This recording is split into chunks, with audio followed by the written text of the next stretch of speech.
یہ وہ مارکہ ہے جس میں اسلام کے نامور عظیم فرزند بہت سارے شہید ہوئے. تو ایک داستان سرفروشی کی ہے، شجاعت کی ہے، دلاوری کی ہے، جنگ آوری کی ہے، اور ایک شہادتوں کی داستان ہے. فرمائیے. سر اس میں بنیادی طور پر حضرت خالد بن ولید رضی اللہ تعالیٰ عنہ کی طرف سے 3 چیزیں ان کے سامنے رکھی گئی. ایک تو یہ تھا کہ وہ کلمہ طیبہ پڑھ لیں یا جزیہ دے دیں یا پھر وہ لڑائی کے لیے تیار ہو جائیں. لیکن وہ جب دونوں باتیں قبول نہ کی گئی تو پھر لڑائی کا آغاز ہوا. لیکن جو جنگ اجنادین کا فیصلہ کن مرحلہ ہے، وہ جو اقبال نے کہا کہ شہادت ہے مطلوب و مقصود مومن، نہ مال غنیمت نہ کشور کشائی، اس کی کامل و اکمل تصویر جو ہے وہ صحابہ کرام کی ذوات نظر آتی ہے. سبحان اللہ. اور اولئک کتب فی قلوبہم الایمان کا جو مصداق ہے وہ صحابہ کرام کی ذات نظر آتی ہے. جو فیصلہ کن مرحلہ ہے اس جنگ اجنادین کا، اس کا آغاز اس طرح ہوتا ہے کہ حضرت خالد بن ولید رضی اللہ تعالیٰ عنہ ایک رومی سردار کا جو سر ہے وہ نیزے پر بلند کر کے لاتے ہیں. پھر وہ رومیوں کی طرف جو ہے جب وہ پھینکا جاتا ہے تو اس پہ رومیوں کے جو حوصلے تھے وہ پست ہو گئے، اور جب انہوں نے دیکھا کہ ہمارے سردار قتل ہو گئے ہیں تو انہوں نے پسپا ہو کر بھاگنا شروع کر دیا. اچھا جی، ادھر سے بھی بڑا بڑا سپاہ سالار تھا. جی بالکل. یعنی ایسے رومی جرنیل تھے کہ جو بہت ہی زیادہ ان کی بھی فتوحات تھی. جی بالکل ایسا. اور یہاں آپ دیکھیے کہ جس وقت رومیوں نے بھاگنا شروع کیا تو ایک طرف سے حضرت خالد بن ولید رضی اللہ تعالیٰ عنہ اپنے لشکر کو لے کر حملہ کرتے ہیں، دوسری طرف سے حضرت ابو عبیدہ بن الجراح رضی اللہ تعالیٰ عنہ حملہ کرتے ہیں، اور تیسرا حضرت درار رضی اللہ تعالیٰ عنہ تیسری طرف سے وہ حملہ کرتے ہیں اور مجاہدین کو کہتے ہیں کہ ان کو قابو کرو. اب علامہ واقعی یہاں لکھتے ہیں فتوح شام میں کہ چاش سے لے کر عصر کے وقت تک ہر پتھر اور ڈھیلے جس کے پیچھے کوئی رومی چھپا ہوا تھا اس کو واصل جہنم کیا گیا. اللہ اکبر. اس قدر مسلمانوں کو اللہ تعالیٰ نے غلبہ عطا فرمایا کہ وہاں جو رومی موجود تھے چھپے ہوئے وہ بچے نہیں، اور باقی جو تھے جب وہ منتشر ہو کر بھاگنے شروع ہوئے تو یہاں حضرت عامر بن طفیل دوسی فرماتے میں حضرت ابو عبیدہ بن الجراح رضی اللہ تعالیٰ عنہ کے لشکر میں تھا.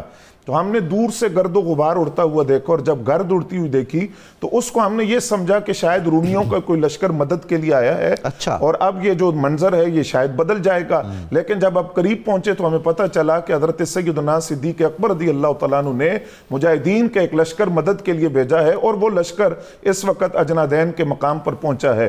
حضرت عامر بن طفیل فرماتے ہیں تعجب کی بات یہ ہے کہ جس طرف سے وہ مسلمانوں کا لشکر مدد کے لیے آیا رومی منتشر ہو کر اسی طرف بھاگ رہے تھے، تو لہذا جو بچ گئے تھے وہ نئے آنے والے لشکر کے ہاتھوں واصل جہنم ہوئے. تو اس نے بڑی تعداد رومیوں کی جتھی وہ اس اجنادین کے اندر قتل کی گئی. فرماتے 90,000 تعداد تھی، اور 90,000 میں سے جو 50,000 ہیں کم و بیش فتوح شام کے مطابق ان کو واصل جہنم کیا گیا. مال غنیمت اس میں بڑی تعداد کے اندر مسلمانوں کے ہاتھ آیا، جس کے اندر سونے چاندی کی سلیبیں بھی تھی اور بہت سارا ساز و سامان تھا جو مسلمانوں کو مال غنیمت کے طور پر ملا.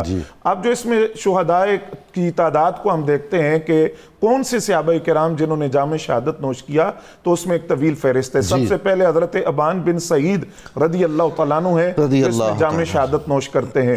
آپ کو تیر لگا، آپ زخمی ہو گئے، اور جب زخمی ہوئے تو آپ نے اپنا امامہ دستار سر سے کھول کر اپنے زخم کو باندھا، اور یہ آپ نے تاکید کی کہ اگر اس دستار کو کھولا گیا تو اس وقت پھر میری موت واقع ہو جائے گی. لیکن زخم دیکھنے کے لیے جب وہ دستار کھولی گئی تو آپ نے وہ شہادت کا جام نوش کر دیا. لیکن یہاں اہم بات یہ ہے کہ اسی اجنادین کے اندر ہی ان کا نکاح ہوا تھا حضرت ابان بن سعید رضی اللہ تعالیٰ عنہ کا. اچھا. اور جس خاتون سے نکاح ہوا ان کے ہاتھوں کی مہندی ابھی اسی طرح کی شہادت کی خبر پہنچی ہے. یہ خواتین اسلام ہیں، یہ بنات اسلام ہیں، ان کا کردار دیکھیے.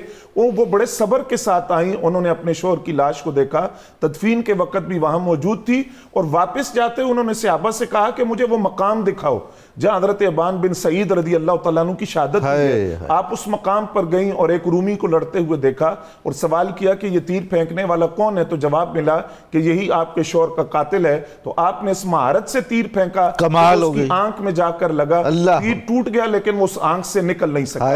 اسی جنگ اجنادین کے اندر ایک شہید کا نام حضرت حارث بن حارث قرشی سہمی رضی اللہ تعالیٰ عنہ ہے. اور یہ حارث بن حارث وہ ہیں کہ جو 7 بھائی تھے اور 7 کے ساتھ اسلام لائے، اور 7 کے ساتھ کو اللہ نے 2 مرتبہ ہجرت کا اعزاز عطا کیا.